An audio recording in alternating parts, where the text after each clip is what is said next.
In their tongue, he's Dovahkiin, Dragonborn.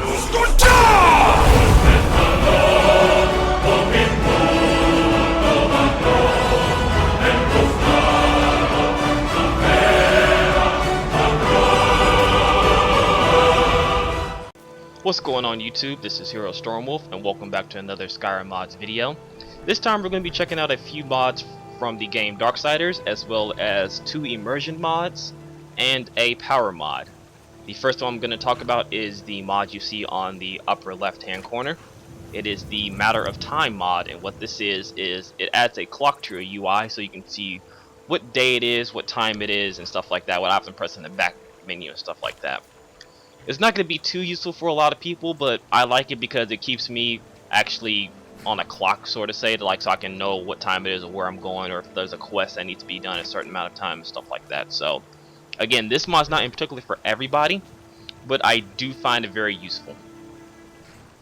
The next mod I'm going to be talking about is the Equipment Overhaul mod, and what this does is whatever equipment you have in your favorite slot will be shown on the character itself. As you can see, I have both the bow and the arrows, as well as the longsword on my character.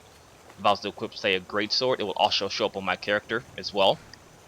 A few things about this mod is actually really cool, but you kind of do have to tweak it a little bit, because there are moments in where if you try to unequip a weapon from your favorites, instead of putting it back in your item slot, it will drop the weapon itself.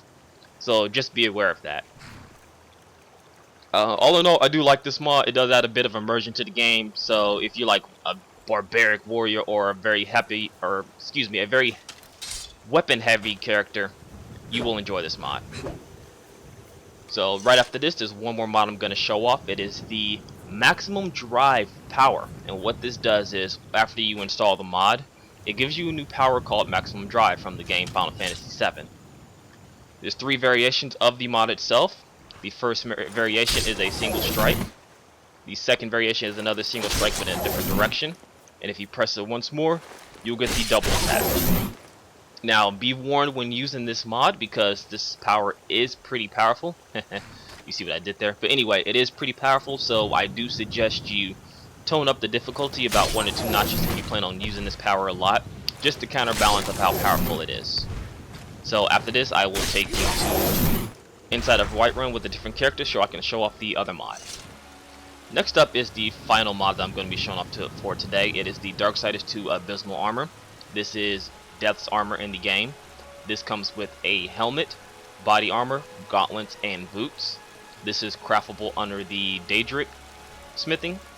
Be warned, this is only for male characters only. Any female character that tries to equip it will revert back to the Daedric armor, so please be aware of that. This is classified as heavy armor also, so if your character's more based on stealth or light armor, this mod's probably not for you. I actually do like the look of this mod very much. It's very well done.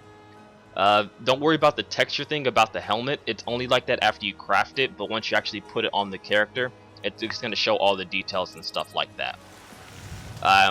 Next up, I'm going to be showing off exactly where these are crafted under and what weapons you get with this as well. So in the Blacksmith Forge, you can go under the Daedric Principal class, and you'll see them there.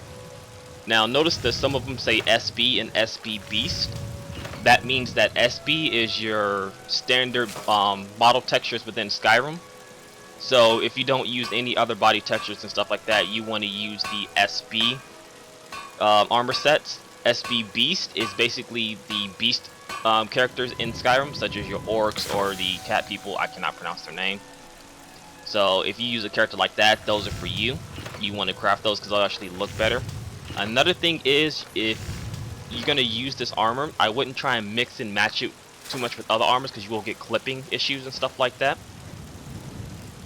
Finally, you get the weapons. The one I have on my back is titled the Chaos Fang Scythe. I believe it is one of the scythes you get later on in the game. It's been a while since I played Darksiders 2, excuse me. It is based under the Warhammer principle, so it acts as such.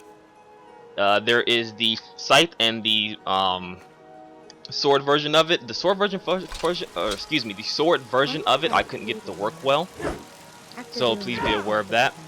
And the weapon I'm showing off now is the Depth Scythe. It is the first Scythe you get in the game, and this comes in the Battle Axe, excuse me, not Warhammer, the Battle Axe class, and then you have the one-handed version of it itself. So if you want to dual wield and stuff like that, that's for you. One thing to note about the one-handed versions, when you are sheathing the weapons, it's gonna stick out quite a ways, kind of ruin some of the immersion of the game. So if I was to recommend this, I would just recommend you download the scythes themselves and not the one-handed versions, just because it looks a little off. So please be aware of that. But that's going to be it for this week in Skyrim mods. I hope you guys enjoyed this. This is actually one of my favorite, not my favorite, but it is one of the favorite armors that I've done so far, because I actually do like the game Darksiders 2. It's actually a really good game. I suggest you check it out. But if you have any armors that you, or not any armors, but any mods that you would like me to check out, or any questions about this mod in particular, I will try my best to answer them. I will catch you guys next week. Peace.